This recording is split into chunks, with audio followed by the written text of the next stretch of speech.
Ganito raw yung pagkain sa kanin ng ano ngayon. Nakaganyan lang daw, gagawin mong burger. Tapos, chicken.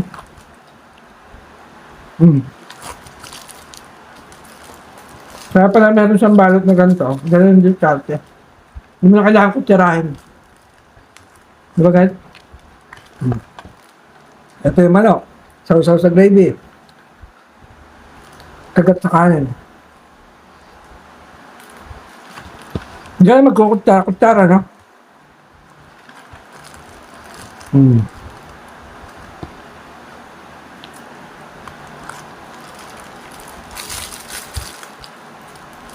Gagawin mo ng burger.